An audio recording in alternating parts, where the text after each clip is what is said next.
नमस्कार। आज मैं फिर आपके सामने अपराध की एक और घटना लेकर आया हूँ। आज के अपराध की घटना छत्तीसगढ़ से है।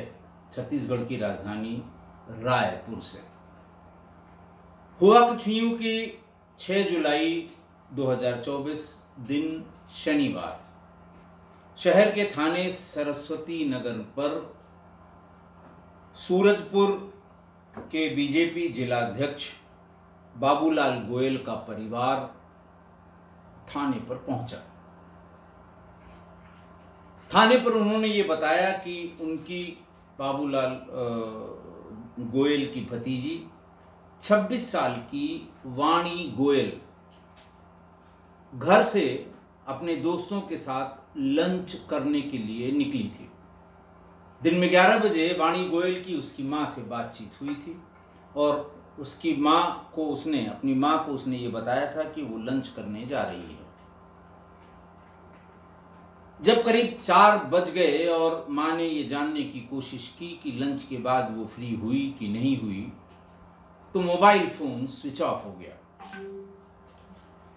मोबाइल स्विच ऑफ होने के बाद उनकी माँ ने सबको खबर की, बार बार कोशिश की, लेकिन मोबाइल स्विच ऑन नहीं हुआ। घर वाले घबरा गए। उन्होंने सारे दोस्तों से संपर्क किया। दोस्तों ने बताया कि नहीं, लंच का तो कोई प्रोग्राम हमारे साथ था नहीं। बहरहाल आशंका से ग्रसित परिवार वाले 6 जुलाई शनिवार को सरस्वती नगर थाने पर पहुंच गए शाम को 7 बजे। सारी दास्तान बताई और अपनी वाणी गोयल, अपनी बेटी वाणी गोयल की गुमशुदगी लिखवा दी।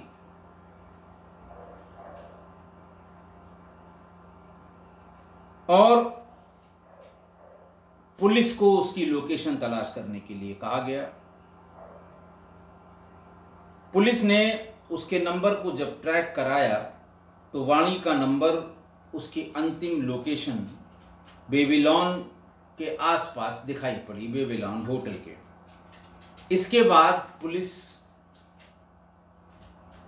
ने जब ये बता दिया तो परिवार वाले बेबीलोन होटल पहुंचे। ये बात करीब शाम को 8 बजे की है। और वहां पहुंचे तो उन्होंने स्टाफ से सीसीटीवी फुटेज दिखाने के लिए कहा कि अगर यहां आई होगी तो किसके साथ आई, कब आई, सीसीटीवी फुटेज में क्लियर हो जाएगा। लेकिन होटल वालों ने ये कह के कि साहब टेक्नीशियन नहीं है, अब तो सुबह आएगा, अब तो फलाना है ढिकाना है, हम जानते नहीं, इस तरह से होटल वालों ने उसकी टाल मटोल की। काफी देर तक वेट करने के बाद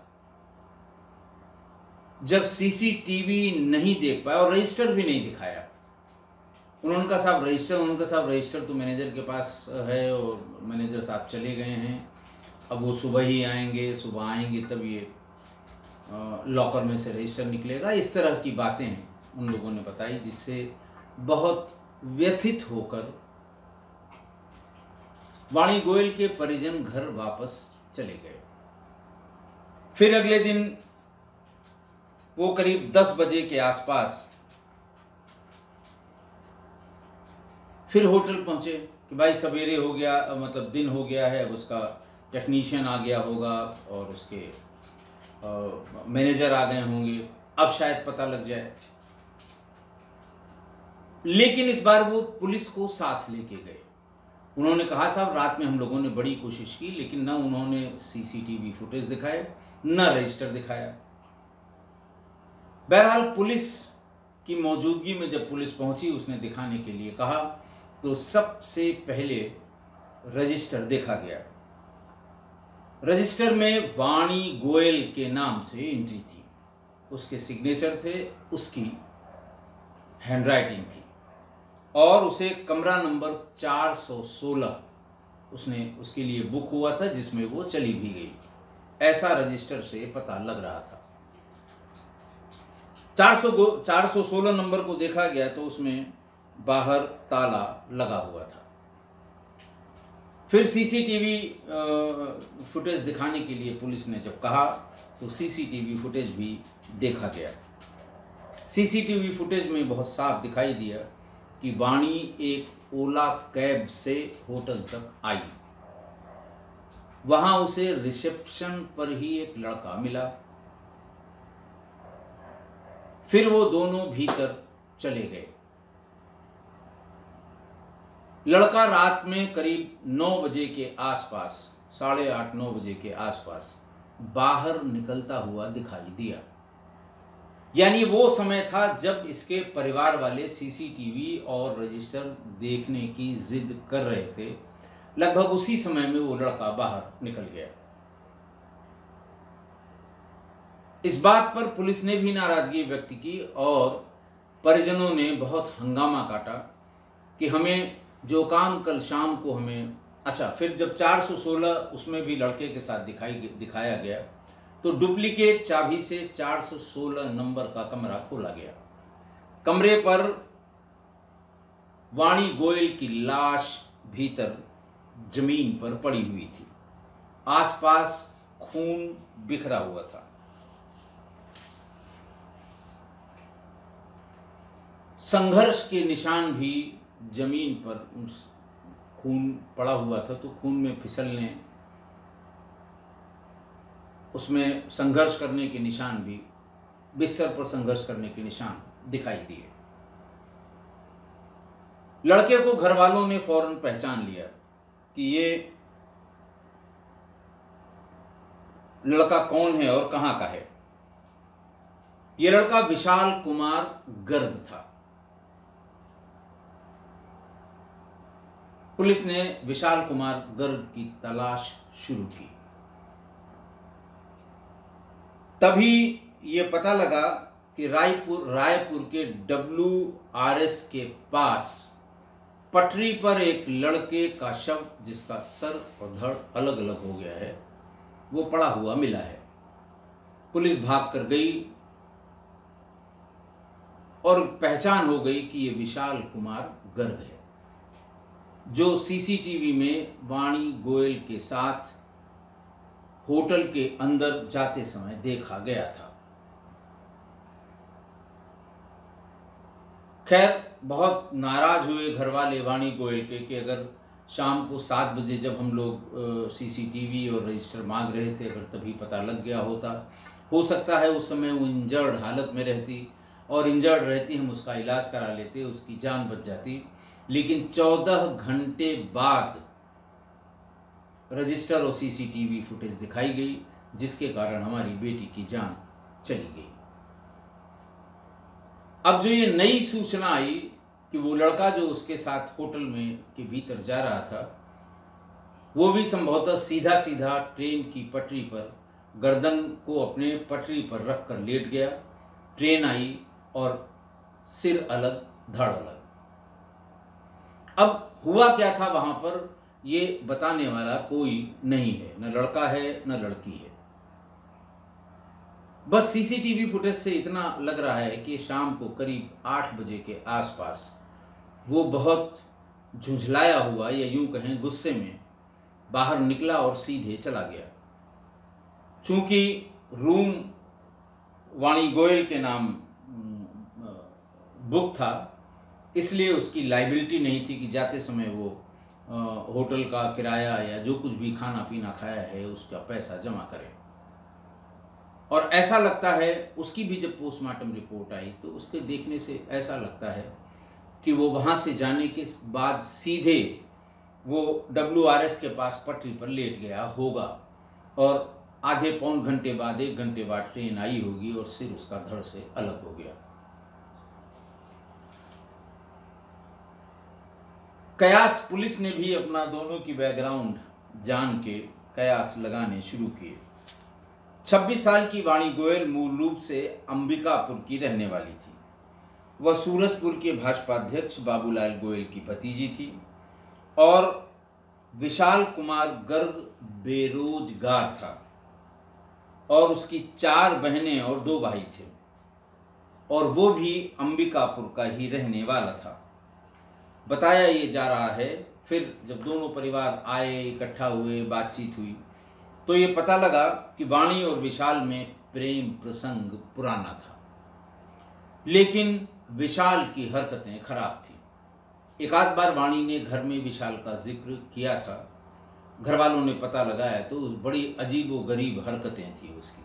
बेरोजगार था, घर वाले भी निम्न मध्यम वर्गीय परिवार के थे और किसी तरह से गुजर बसर उनका हुआ करता था। उसकी हरकतों के कारण ही वाणी उसे बहुत ज़्यादा उसको इंटरटेन नहीं करती थी, लेकिन फिर भी प्रेम प्रसंग दोनों का बना हुआ था। आशंका यही है कि वाणी की हत्या करने के बाद उसने स्वयं अपने आप को आत्महत्या के लिए तैयार किया होगा, रेल की पटरी पर जाकर लेट गया और उसकी गर्दन कट गई। पुलिस ने भी यह कयास लगाया कि जब ये दोनों, अब ये भी पता लगाना बड़ा मुश्किल है कि ये पहली बार उस होटल के कमरे में गए, इसके पहले भी गए होंगे या नहीं गए थे, कब का प्रेम प्रसंग है, कब से इतने नजदीक आए हुए हैं, ये पुलिस ये पता लगाने की कोशिश कर रही है। लेकिन जो स्टोरी निकल कर आ रही है, अब बताने वाला कोई नहीं है, लेकिन जो जिसे कहते हैं जो गेस वर्क है पुलिस का, वो ये है कि शायद जब दोनों कमरे में पहुंचे होंगे तो फिर किसी बात को लेकर दोनों में लड़ाई झगड़ा कुछ हुआ होगा, या तो कोई सामान्य बात को लेकर हुआ, या फिर लड़के ने उसके साथ कुछ जोर जबरदस्ती करने की कोशिश की हो और फिर लड़की के मना करने पर या चिल्लाने की धमकी देने पर उसका गला पहले कस दिया गया और उसके बाद जो फल की टोकरियों के साथ चाकू रखा जाता है उसमें होटल के कमरे में, जब आप एंट्री करेंगे तो दो एक फल एक अच्छे से बास्केट में लगा हुआ और एक छोटा कुंद चाकू, बहुत तेज नहीं होता वो, ताकि अगर सेब है तो सेब का छिलका उतार कर आप उसे काट कर उसका सेवन कर सकते हैं। फिर उसी चाकू से इत्मीनान से गले पर बहुत ढेर सारे वार किए गए। पहले गला उसका कसा गया उसके दुपट्टे से, फिर उसके बाद चाकू से वार किए गए और शायद ये देख कर कि कब उसकी मृत्यु हो गई, जब उसकी मृत्यु हुई होगी तब बाहर से ताला लगाकर विशाल कुमार गर्ग वहाँ से निकल गया। गुमशुदगी लिखी गई, फिर उसके बाद पोस्टमार्टम के बाद हत्या की एफआईआर लिखी गई। हत्या की एफआईआर में जो अपराधी है या जो हत्यारा है उस कॉलम में विशाल कुमार गर्ग का लिखा गया और उसके बाद वो भी जब ख़त्म हो गया तो केस दाखिल दफ्तर हो गया। हालांकि पुलिस अभी और पहलुओं पर विवेचना कर रही है। जब सारी डिटेल्स आ जाएंगी, पहले भी कभी मिले थे कि नहीं मिले थे, होटलों में जो चेक इन रजिस्टर है उसमें देखने की कोशिश हो रही है कि घर वालों से पूछताछ कि पहले कभी इसने डिनर या लंच पे जाने की बात कही हो और फिर देर से आई हो, इसकी जानकारी करके फिर घर से कितनी दूर, उसके मोबाइल के लोकेशन से कहाँ स्टैटिक रही है शहर के अलग अलग हिस्सों में। इन सब से जो स्टोरी इसके पीछे है कि क्यों उसकी हत्या हुई, क्यों हत्यारे ने आत्महत्या कर ली, ये जानने की कोशिश पुलिस कर रही है। आज की घटना देखिए, दो नौजवानों की असमय मृत्यु हो गई, एक लड़का और एक लड़की।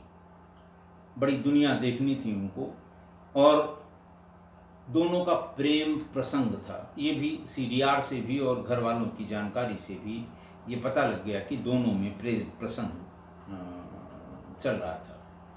लड़की बड़े घर की थी, ऐशो आराम में पली बढ़ी थी, घर में कोई कमी नहीं थी और लड़का बेरोजगार था, निम्न मध्यम वर्गीय परिवार का था। और इस प्रेम प्रसंग को देखकर ऐसा ही लगता है कि ये बेमेल प्रेम प्रसंग था, बिल्कुल बेमेल। और यहां पर गलती दोनों की है। मान लिया जाए कि एक दूसरे से उनके प्रेम प्रसंग इतना प्रगाढ़ होता चला गया कि अंत में दोनों ने शादी करने की जिद की या शादी कर ली, जैसा होता आया है। लेकिन लड़की को ये नहीं दिखा कि मान लिया शादी हमने कर भी ली, भाई वो अकेली उस लड़के से खुद ओला बुक करके होटल में पहुंचना, गेट पर उस लड़के का वेट करना और दोनों का एक साथ उस कमरा नंबर 416 में जाना। तो ये बात समझ में आती है कि उनकी जो मित्रता थी या उनकी जो दोस्ती थी या उनका जो प्रेम प्रसंग था वो बिल्कुल अल्टीमेट लेवल पर पहुंच गया था। उसके बाद तो फिर वही होता है कि हम शादी करेंगे और भाग के करेंगे और चाहे जो हो जाए जान दे देंगे, जो हमेशा होता आया है। तो लड़की को ये समझ में नहीं आया कि कल को हमारी जब इससे शादी हो जाएगी तो ये मुझे खिलाएगा क्या, मेरी ज़रूरतें कैसे पूरी करेगा, जिन बेसिक चीज़ों में मैं रही हुई हूँ, रहते हुए आई हूँ, वो बेसिक चीज़ें भी इसके पास नहीं हैं, वो कहाँ से पूरी करेगा। बिल्कुल जैसे संज्ञा शून्य हो जाता है प्रेम प्रसंग में लड़कियां। और आज भी इस तरह के प्रेम प्रसंग में लड़कियां ये सोचने को तैयार ही नहीं है। दूसरी तरफ लड़के को शायद ये लगा कि बड़े घर की लड़की है, अगर इसका साथ मिल जाए तो मेरी भी स्थिति में सुधार हो जाए। तमाम इस तरह के बेमेल प्रेम प्रसंगों में लड़के की तरफ से लोग मजा लिया करते हैं कि बड़े घर की लड़की फंसा ली इसने, अब ये जल्दी लखपति हो जाएगा, या ताना मारते हैं। उन्हें अच्छा नहीं लगता कि ये सड़क छाप आदमी इसको इतने बड़े घर की लड़की से इसका प्रेम प्रसंग चल रहा है। तो शायद यही विशाल कुमार गर्ग के दिमाग में रहा होगा कि अगर इसका साथ मिल जाए तो हम जिस तंगी से, जिस परेशानी से गुजर रहे हैं, जिस बेरोजगारी से गुजर रहे हैं, यह हमको सपोर्ट करेगी और कुछ न कुछ इसके घर वाले मेरे लिए रोजगार का इंतज़ाम कर देंगे, पैसे का इंतज़ाम कर देंगे, हमारी भी बात चल निकलेगी, हमारा भी काम चल निकलेगा।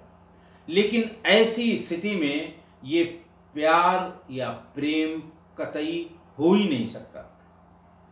ये शुद्ध स्वार्थ का रिलेशन था, शुद्ध रूप से। लड़की का हो सकता है ऐसा, लेकिन लड़के का ये शुद्ध रूप से स्वार्थ था, जो उस लड़की को के ज़्यादा नज़दीक आता गया या लड़की को अपने नज़दीक आने दिया। प्योर एंड प्योर स्वार्थ। अच्छा, अब ये देखिए यंग जनरेशन का कि आखिरकार ऐसा हो क्यों रहा है। ये नई जो रील बनाने वाली जनरेशन आई है, ये बस रील के मैदान में कूद गई है। जैसे ओलंपिक की तैयारी कर रहे हैं, रील के ओलंपिक के गोल्ड मेडल और सिल्वर और ब्रॉन्ज मेडल के लिए बिल्कुल कलेजा उनका बाहर आने को तैयार है। एक दूसरे को रील से इम्प्रेस करना, इन्फ्लुएंस करना, रील में ही अपनी सारी जिंदगी को समझना।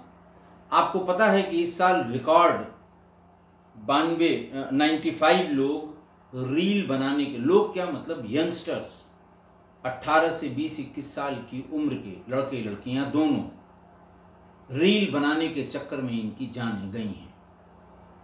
95 लोगों की कुछ अलग करने की तमन्ना, कुछ अलग दिखने की तमन्ना, कुछ अलग प्रोजेक्ट करने की तमन्ना कि रील बन जाए, बस रातों रात ये रील हमको फेमस कर देगी और इसी रील का गोल्ड मेडलिस्ट में बन जाऊंगा। ये जनरेशन की जनरेशन इसी में डूब गई है। रील रील और रील।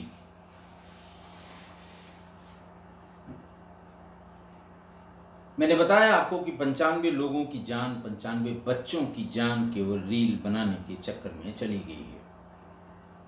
मेहनत करके पैसा कमाना तो जैसे मतलब भूल ही गए हैं। ये कितना मेहनती होता था आदमी, पढ़ता था रात रात भर, दिन दिन भर। पढ़ने के साधन किताब के सिवा दूसरे नहीं थे, इंटरनेट नहीं था, टैब पर पढ़ाई होने का मतलब नहीं था। उसी किताब को लाना, पढ़ना, अंडरलाइन करना, शॉर्ट नोट्स बनाना, बुलेट पॉइंट बनाना, बस वही किताब और वो। और अब रील अगर वायरल हो जाए रातों रात तो 20,000 रुपये मिल जाएंगे। कौन सर खपाए अपना किताबों में, कौन कंपटीशन में अपना फेल होने के लिए कंपटीशन में जाए, घर वालों को दिखाने के लिए कि हम ये कंपटीशन दे रहे हैं, वो कंपटीशन दे रहे हैं। मेहनत करके पैसा कमाने का जैसे वो लाइन ही डिलीट हो गई है यंगस्टर्स के दिमाग में। सारे की बात नहीं कर रहा हूं, आखिर इसी में से लड़के निकल भी रहे हैं। लेकिन ये रील वाले जो बच्चे हैं ये कहीं के नहीं हैं, ये सिर्फ मोबाइल पर हैं, ये कहीं के हो भी नहीं सकते। इनको इसी से पैसा कमाना है, इसी से नाम कमाना है, इसी से शोहरत कमानी है, इसी के जरिए इनको आगे बढ़ना है। जरा सोचिए कि जो क्रिकेट का प्लेयर है कहाँ कहाँ से मेहनत करके इंडियन टीम में या अपने देश की टीम में आता है, कहाँ कहाँ धक्के खाता है, दिन रात मेहनत करता है, पसीना बहाता है, तब उसकी जीत पर करोड़ों करोड़ लोग उसे बधाई देते हैं, उसको बधाइयाँ मिलती हैं। लेकिन मेहनत लगती है, शारीरिक, मानसिक, हर तरह की मेहनत लगती है। और ये रील वाली जनरेशन मेहनत ही नहीं करना चाहती, बाकी तो सब कर ही रही है। तो इसी में एक दूसरे को इन्फ्लुएंस करने के चक्कर में, इम्प्रेस करने के चक्कर में ही बेमेल प्रेम प्रसंग हो रहे हैं सोशल मीडिया साइट्स पे या रील की दुनिया में। एक की रील दूसरे को पसंद आई, एक दूसरे के नज़दीक आ गए। किसका क्या बैकग्राउंड है ये रील से कभी पता नहीं लगता, लेकिन बस आ गए तो आ गए। बिहार की वो फेमस यूट्यूबर, उसको सुसाइड करना पड़ा, बहुत ही फेमस थी, अभी 6 महीने पहले की बात होगी। तो इसलिए ये जिस तरह से रील के चक्कर में जाने जा रही हैं जवान बच्चों की, इन्हें भी सोचना होगा, घर वालों को भी ध्यान देना होगा। 24 घंटे वही रील, वही फ़ोन, वही रील। ध्यान नहीं देंगे तो नुकसान होगा। सावधानी हटी, दुर्घटना घटी। आशा है आप मेरी इस बात से सहमत होंगे। आज के लिए इतना ही। बहुत बहुत धन्यवाद।